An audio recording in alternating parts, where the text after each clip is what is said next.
पर गृह मंत्री नरोत्तम मिश्रा ने आज अपने आवास पर पत्रकारों से चर्चा के दौरान कहा कि हम कह रहे हैं हुआ है और आप कह रहे हैं नहीं हुआ है।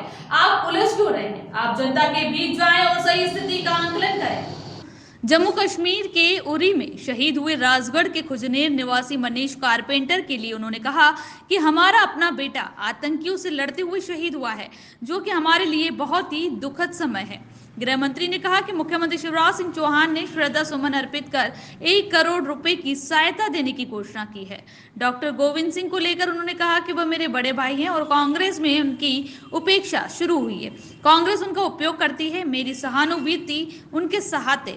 कपिल सिब्बल को लेकर नरोत्तम मिश्रा ने कहा कि वो बोल रहे हैं कि उनके लिए देश पहले है, मगर समझ नहीं आता है कि कांग्रेस कहां जा रही है। ट्विटर के माध्यम से सरकार की नीतियां तय हो रही है और उस पार्टी का क्या होगा। मुंगावली विधायक के बिगड़े बोल पर गृह मंत्री ने कहा कि ये अच्छे बोल नहीं है, वह हमारे भाई हैं और उनको अपनी भाषा शैली पर ध्यान देना चाहिए। बहुत दुखद क्षण है। हमारा अपना बेटा आतंकवादियों से लड़ते हुए शहीद हुआ है। माननीय मुख्यमंत्री जी ने स्वयं ने श्रद्धासुमन अर्पित किए। परिवार को 1 करोड़ रुपया उनके नाम पर उनकी मूर्ति का स्थापित करना, स्थान का नाम रखना, ये सारा का सारा घोषित किया है। लेकिन वास्तव में उन्होंने देश के लिए वो मर मिटे हैं, इसलिए जितना उनके लिए श्रद्धा के सुमन अर्पित की जाए उतने कम है। सिंधिया जी संघ कार्यालय गए, दिग्विजय सिंह जी कहते हैं कि नागपुर में लोग बुद्धम शरणम गच्छामि करते हैं, लेकिन सिंधिया जी संघम शरणम गच्छामि जा रहे हैं। देखिए, आप लोग स्थान दे देते हो उन्हें, उनका संघ के बारे में क्या नज़रिया है, देश के बारे में क्या नज़रिया है और संघ का देश के बारे में क्या नज़रिया है।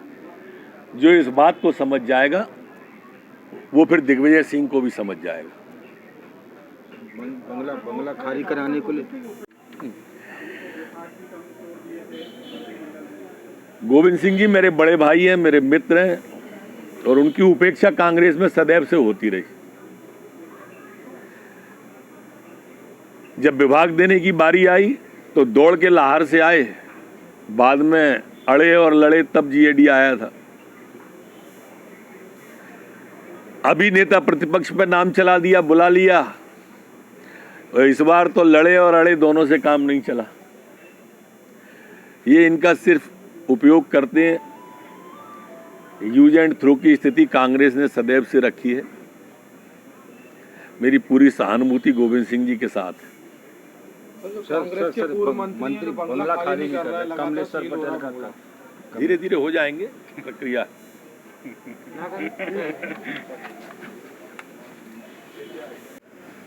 तो कांग्रेस आज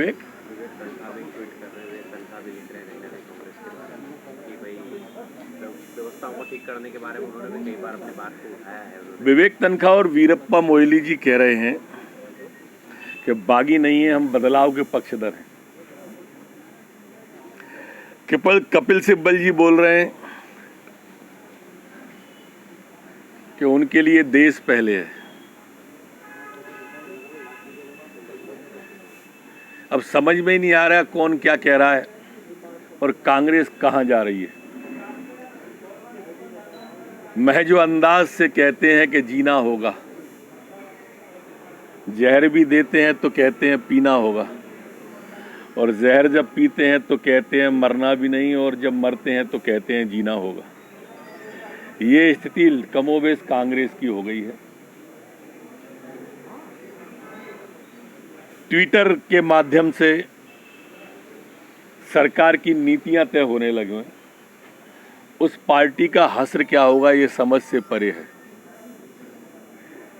लगता है या तो गांधी विहीन कांग्रेस हुई जा रही है या कांग्रेस विहीन भारत हुआ जा रहा है। नहीं होना चाहिए, संयमित भाषा हो, राजनीति के अंदर सार्वजनिक जीवन जीते हैं, यही कह सकता हूं। मेरे बड़े भाई हैं वो। कांग्रेस आज ग्वालियर में पोल खुलो अभियान चलाई जा रही है, कह रही है कि सदस्यता अभियान हुआ ही नहीं 76,000, हुआ है तो सार्वजनिक करें। भाई हम कह रहे हैं हुआ है, आप कह रहे हैं नहीं हुआ, दोनों में उलझ क्यों रहे हो? आपको लगता है नहीं हुआ तो आप अपना काम करो, आप अपना कार्यक्रम करो, आप जनता के बीच तो जाओ।